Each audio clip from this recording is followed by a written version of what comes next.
holding leaders accountable, providing resources to people committed to this work. Gracias. Thank you. We appreciate your being here today. Good afternoon.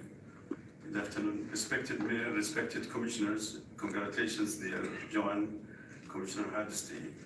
And I'm very glad today, growing up with 9 sisters, to see a majority woman in the City Council. Peace be upon you all. I'm very thankful for being here today. My name is Wajdi Saeed. I'm a member of the Arab American community and the American Muslim community. I'm a member of the New Portlander Policy Commission, and more important as well, a member of the Beloved community. According to Harry Belfont, he says that although slavery may have been abolished, the crippling poison of racism still persists, and the struggle still continues. And according to my teachers, saying that racism comes in many different forms.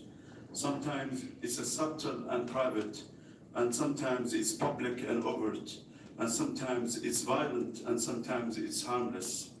But it's definitely here. It's something that I think we are all guilty of, and we have to make sure that we deal with our own personal racism in the right way.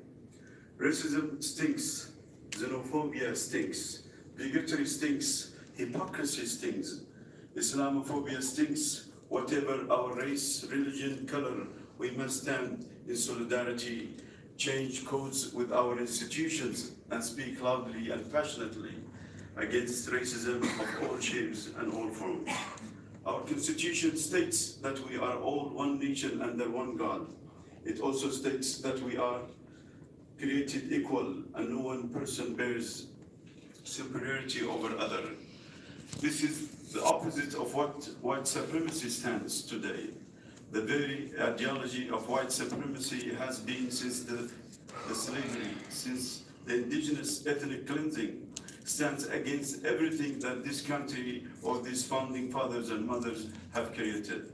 It is inherent racism and the culture of hate lie against the very principles on which this nation and these great religions were founded. It is time that we, the people, reclaim our narrative, the narrative of humanity, a dignified humanity, as humanity, and revive our nation's founding principles.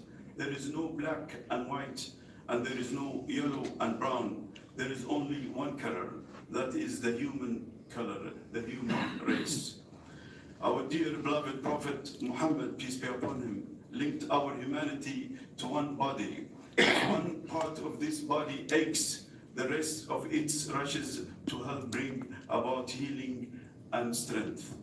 We're currently aching within our homes, we're aching with our schools, we're aching with our city, we're aching within our state, and within the liberal and the conservative circles. It is easy for us to point fingers at conservatives, but really we are all guilty.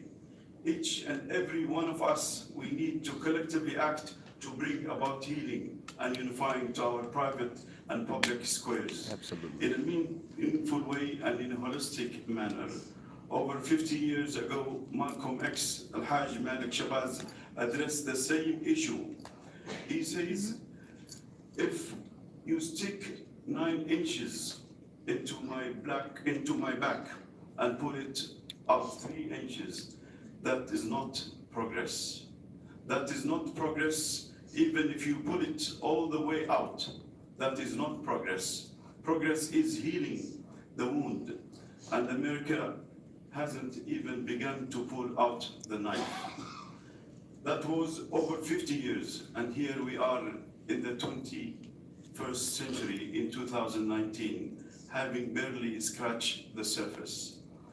I'll close with the following saying that Martin Luther King has said. Dr. King, he says, I refuse to accept the view that mankind is so tragically bound to the starless midnight of racism and war, that the bright daybreak of peace and the brotherhood and sisterhood can never become a reality. I believe that unarmed truth, unconditional love will have the final say.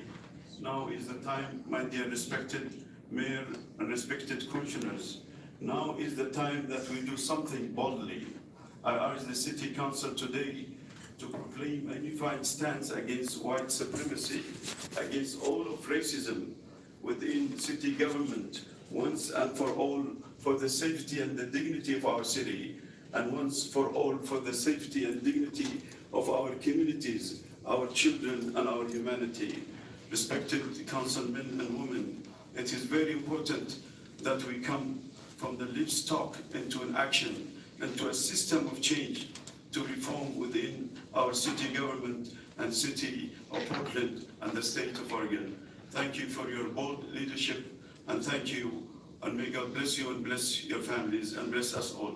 Amen. Thank you, Washki. Thank you, all three of you, for your testimony. We appreciate it. So, colleagues, that completes our invited testimony. At this point, Carla will open it up for public testimony. How many people do we currently have signed up? We have 8 people signed up. Very good. We can extend 3 minutes per person, please.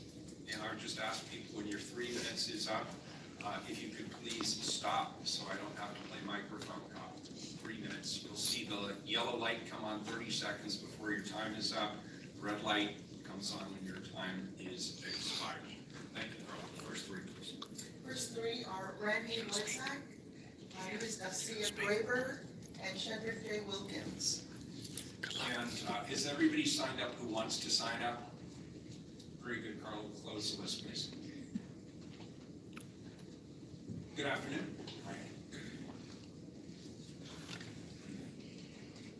Thank you for being here. Thank you, Mr. Mayor and Commission. My name is Randy Blazak. I'm the chair of the Oregon Coalition Against Hate Crimes. The coalition has been in existence since 1997 as a coalition of community and local and federal and state government agencies to combat hatred. And I've been spending a lot of time talking about the history of white supremacy in our state, but today, in my brief time, I'd like to talk about the impact of hate on our communities. Not just hate that comes from things that are defined as criminal by our state intimidation statutes and federal civil rights laws, but things that are legally protected by the First Amendment that go on as hate incidents.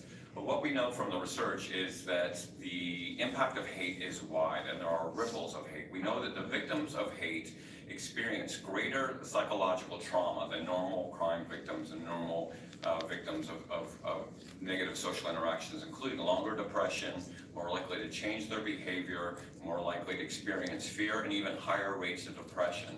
And they experience those incidences much differently than normal victims of crime. But on the second way are the members of those communities who also experience waves of anxiety, that they might be the next targets. And there's sort of this ripple effect that goes out beyond the immediate victims and the targets of that hatred, where those folks experience greater levels of anxiety, including changing their behavior patterns. They may be afraid to go out. They may be afraid to exist in the state. And then the next wave of impact is on neighboring communities, other marginalized communities who feel like they may be targeted as well. And so there is this incredible ripple effect that flows out through the communities. And then the communities themselves begin to suffer. Those communities expand over physical space, but also across time.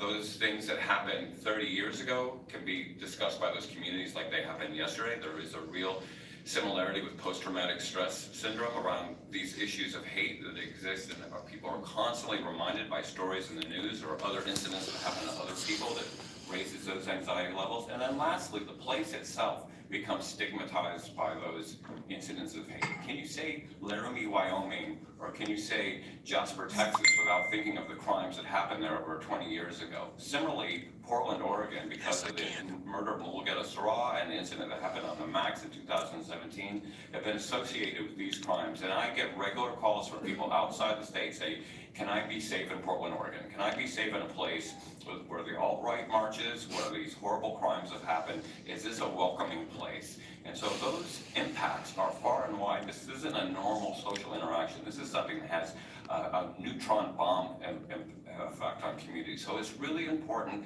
to send a very clear message out that these values are not the city's values. And I really want to be here as a representative of the coalition to commend the work that you're doing and the importance of sending this message out far and wide about the importance of saying we are a welcoming place and we don't agree with these things that have happened in our community that have characterized our community. And thank you for your work. Thank you. Good afternoon. Good afternoon. My name is Dacia Graber. I have been here before as a labor advocate for equity and inclusion, but today it's different. I'm here today as a student of Homeland Security at Concordia University, where I am currently doing my capstone on white supremacy, extremism, and proliferation in the Portland metro region. I've spent the last 2 years immersed in the studies of groups and individuals in our region, some of whom are in this very room today. So, it is an honor and a privilege to be here today as this council declares a bold and courageous path to both acknowledge the racist history and structures in place in the region, and more importantly, to forge a path forward and commit to exposing and ultimately eradicating white supremacy extremism. Where there is a will, there is a way. As others have mentioned, in 2018, all U.S. extremist murders and violence were at the hands of far-right and white supremacy extremists. In that spirit, I would also urge the council to recognize that while we have groups that foment hate and exploit our differences, the majority of deadly attacks are at the hands of what has historically been called the leaderless resistance and lone wolves. This ideology dates back to Louis Beam in the 1980s, the man who inspired Timothy McVeigh and the Oklahoma City bombing. Hate groups provided the rhetoric and provide the rhetoric, but it is individuals who act. To this end, I look to the leadership of this city council to empower all organizations working to interdict and end white supremacy extremism, even where that makes us uncomfortable. I hope we can strengthen the bridge between law enforcement communities, our intelligence community, academics, and community activists and advocates. Perhaps this even means finding a path to focusing a partnership with the JTTF on the real terror threat facing our communities, white supremacy extremism. Thank you again for the opportunity to speak on this historic and heartening day. I applaud your initiative and work and look forward to all forging a path together to a just and inclusive city and region, free of hatred, fear, and intimidation. Thank you. Thank you. Good afternoon. I'm Shedrick Wilkins, and I think that racism, sexism, and homophobia are a form of mental illness. I think if you follow these lines of thinking, you won't be able to think rationally. I think we have inventors that in history tend to be white, so people associate white people with great things. Well, that's not true at all. NASA has scientists that are of different races and colors and sexes. So I do believe that racism will lead a person to forms of violence eventually. And the only reason why I want to hear a racist talk is I want to know where he comes from and where is he getting these ideas. Next three, please, Carl. Next three are, Thank you for your testimony. Joey Gibson, Steve, and last names start with a D, and Nicholas Carroll.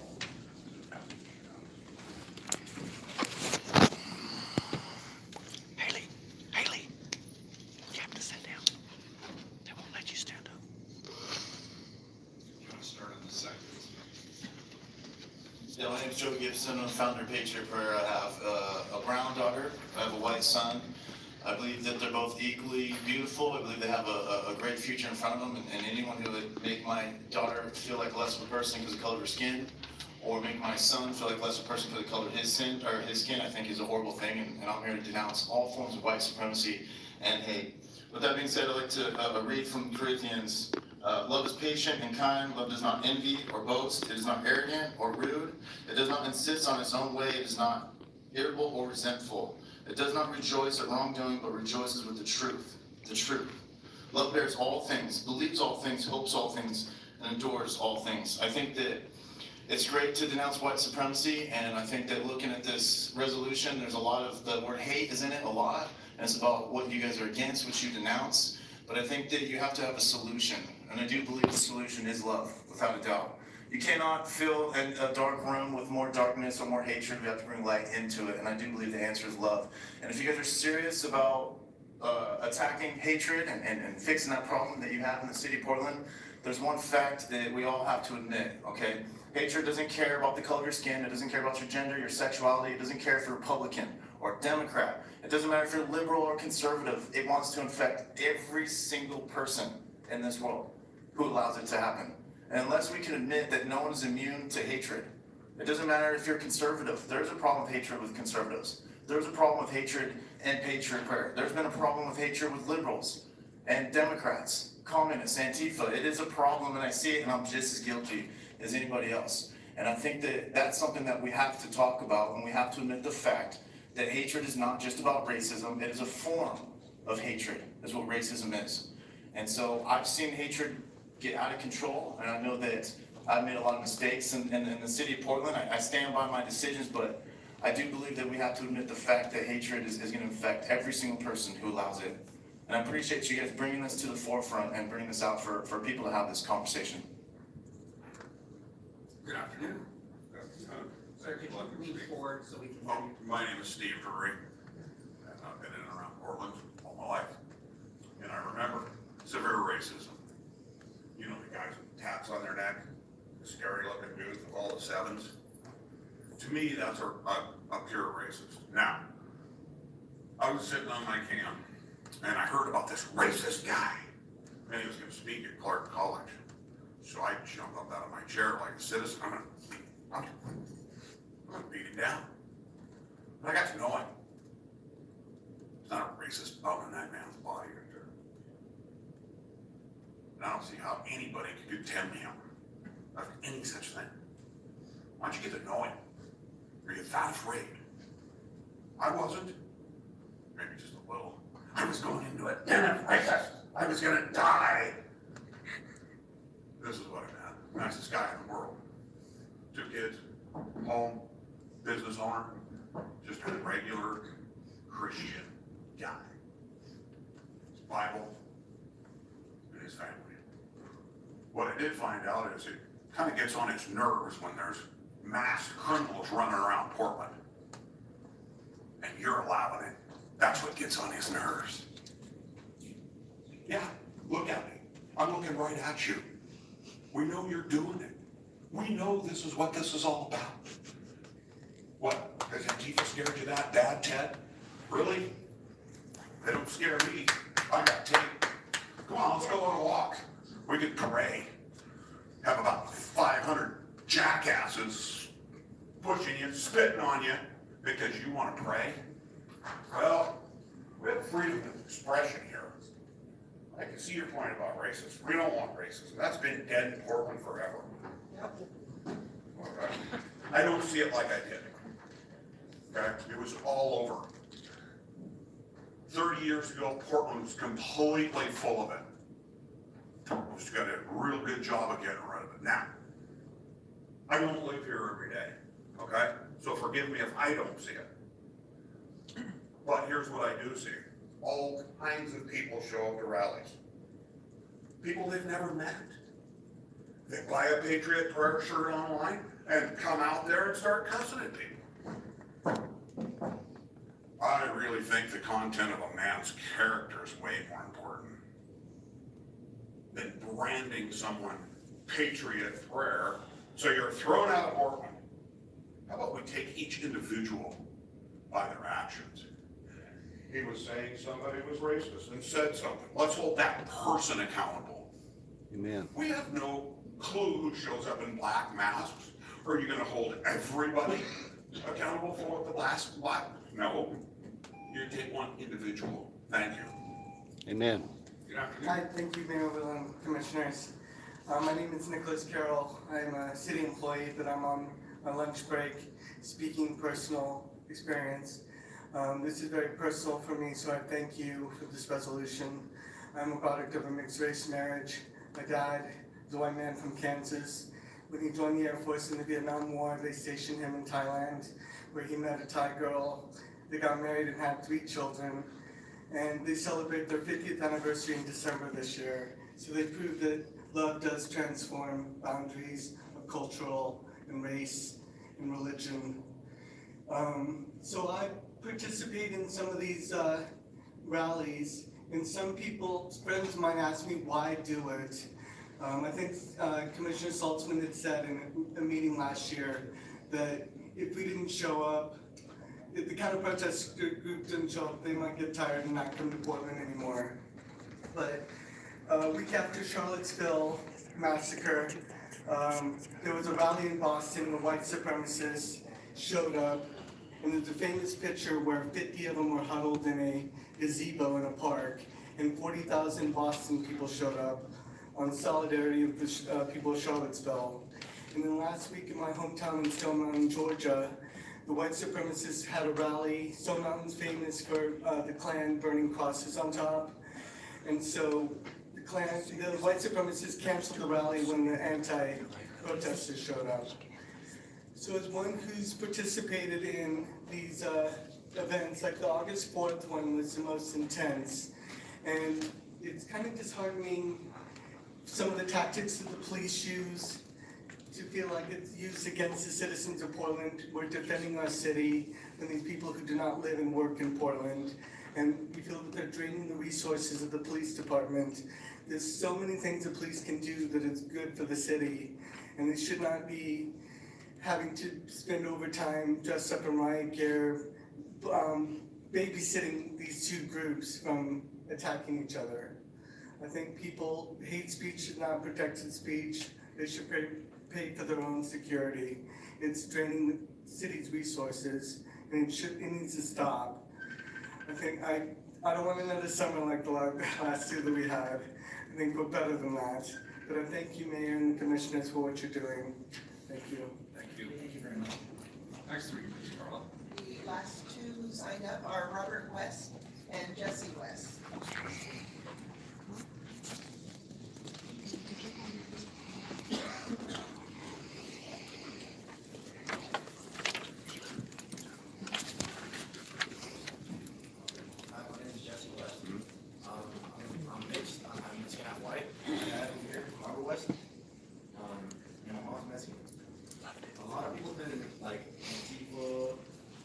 I've seen some officers say that my dad's racist, all that, right?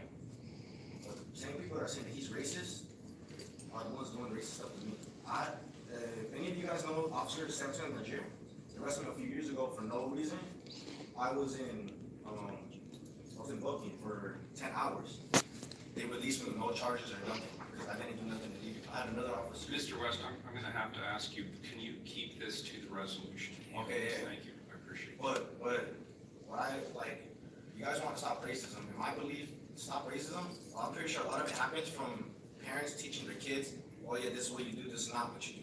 This is what you do, this is not what you do. And there is some officers that are racist, so how can we stop racism on the street if you can't stop it by having knowing racist parents teaching their kids racism? These kids are gonna grow up learning them. You know, I grew up in Portland. I'm 24 or 23, about to be 24 soon. Like, I lived in Portland like 20 years of my life. I ran into 6 racist encounters. 2 of them by officers, 4 of them by civilians. You know, my dad, he gets along with preachers of prayer. If they get along with him, I'm pretty sure they're not racist. Nazis, they don't get along with people that get along with another race. My dad has a kid with Mexican. And to be honest, when my dad first married her, she used to be illegal. She got her paperwork, she became a citizen, she's a law-abiding citizen, she's a Christian. If you even met her, you would respect her. Everybody that meets her respects her because she always treats everybody with respect. You know? A lot of my family, they go through a bunch of racism, a lot of my friends. And it's not just from civilians, it's from police too. But I'm not saying all police are racist. Not all of them are racist. I've seen some good police officers, I've seen some bad ones. You know, just like civilians, there's good and bad civilians. But I believe a lot of the racism gets taught down by the parents teaching their kids their racist ways. And yeah, I believe it should stop. You know, I've been attacked over racism stuff like that. My dad's been attacked, like by verbally. You know, I don't agree with racism. And to be honest, I don't really like saying skin color like black, yellow, white, because my opinion is still racism because you're judging or you're saying a person by their skin color. there's people like, I have a roommate, he's African. Oh, he's African American, he's a citizen now, but he was originally from Africa, from Ethiopia. You know, I have friends that are Mexican, I have friends that are, you know, Asian, I have friends that are Islander, I got friends of all kinds of races. I don't say, oh, I have a brown friend, I have a yellow friend, I have a white friend, I have a black friend. You know, I tell them by the races. Because if you mention it by the skin color, that's when it starts becoming racist.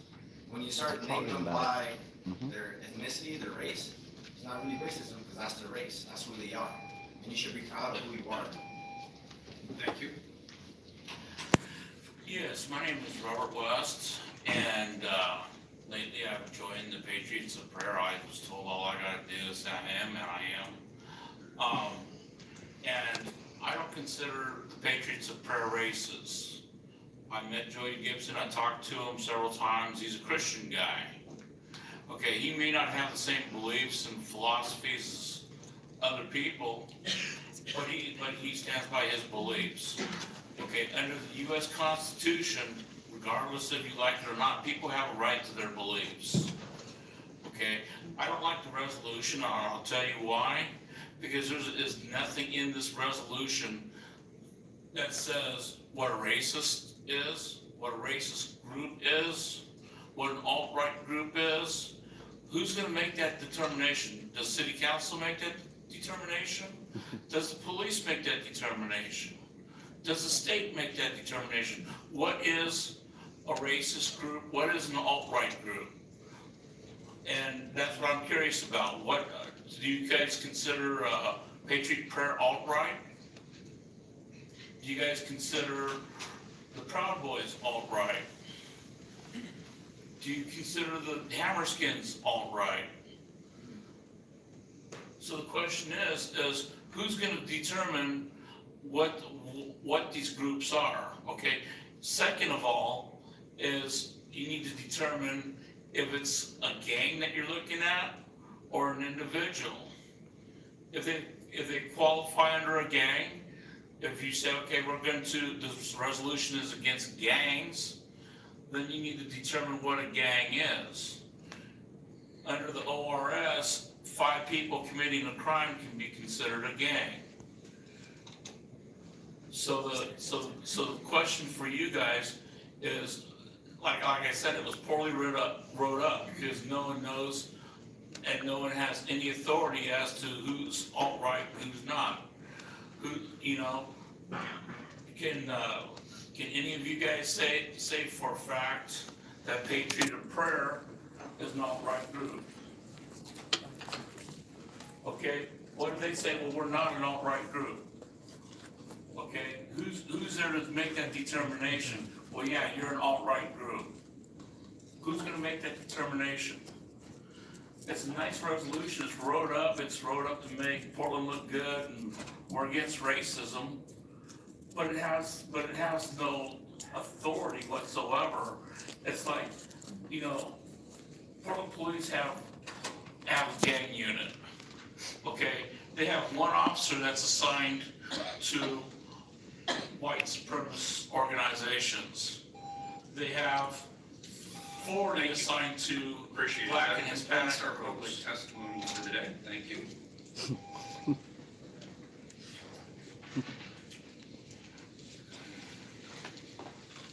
Any further discussion before we call the roll? I just want to make one point of clarification. The last testimony we heard does not apparently reflect anything that is actually in this resolution, and I want to just be very clear about that. Carla, please call the roll.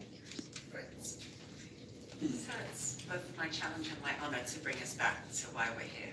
And I want to remind us all about Nicole Grant's speech at the beginning of this hearing and how very moving that was. And I appreciate very much your work on this resolution, along with Senator Lawrence in Commissioner Fisher's office, Cynthia Castro in my office, Quincy Johannes in Commissioner Udemi's office, all women of color who have experienced this on a daily basis for as long as they've been in Portland, as well as Derek Bradley in Commissioner Hardister's office. Thank you for helping us understand what would be helpful and for putting in words some of the history that we need to acknowledge, that we are acknowledging today. Because yes, there are lots of hateful people in Portland and in our country, and yes, there is a great need for us all to unite and to emphasize love. And we have to recognize the history of this city and of this country and of white people nationwide, worldwide. I am not proud of many of the things that my ancestors did, being from England, and the colonization, the slavery, the invasion of this country, the annihilation of Native American people. I'm not proud of any of those. And I'm sorry for all of them. I'm sorry for what happened in Portland, what has happened in Portland over the last 200 years. And it's up to us to acknowledge these hurts, and they're not the hurts of yesterday. They are ongoing hurts. There is ongoing lack of wealth in for people of color in Portland because of not being able to own property in the right places or keep property, because of not being able to get education and jobs, because of having higher incarceration rates, poorer health outcomes. All of the things that we have been acknowledging actively since 2010 when Mayor Adams and I heard the community and decided to move forward with establishing an equity program within the city of Portland to change the way that the city of Portland, the 6,000 people who work for the city of Portland, acknowledge and understand and work to make reparations on the hurts that have been done by the city council in the past. And we're not nearly where we need to be. Our community is not where it needs to be, and our community is so divided with all of the horrible things that are happening both in our country and worldwide. And that's why we have to come together, to unite, to say what we do believe in. And part of what we do believe in is that this pretense that it's that racism doesn't exist, or because I have an ex as a friend or family member, I'm therefore not racist. We need to acknowledge and correct and move forward. And I particularly appreciate that this resolution is not only a statement of our values, and it is important to state our values. And it's important that all 5 of us have been a part of creating this resolution and that we are all supporting it today. We have community advisors in many different places in the city who do us the honor of forgiving the fact that we haven't done a very good job of community engagement in the past. We haven't necessarily included all communities. And now we have the New Portlanders Policy Commission, and we have the Human Rights Commission and many other citizen bodies who are willing to give us, council, a chance to make amends, and I appreciate that. So thank you to the Human Rights Commission in particular, who last year denounced white supremacist groups and reaffirmed the commitment to dismantling structural racism in our city per the articles of the United Nations Universal Declaration of Human Rights.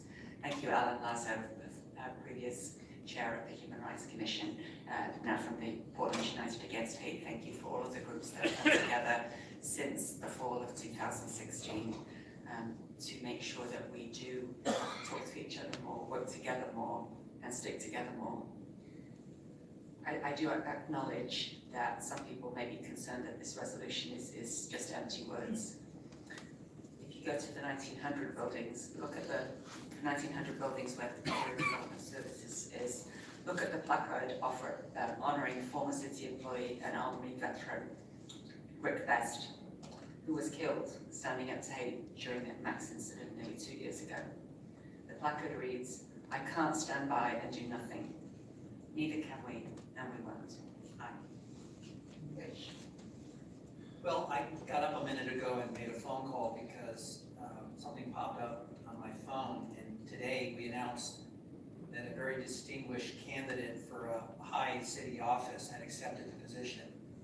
She's the Deputy Commissioner for the Parks and Recreation System in New York City, and a first in her class, if you will, youngest ever to be Borough Commander, first woman to the position.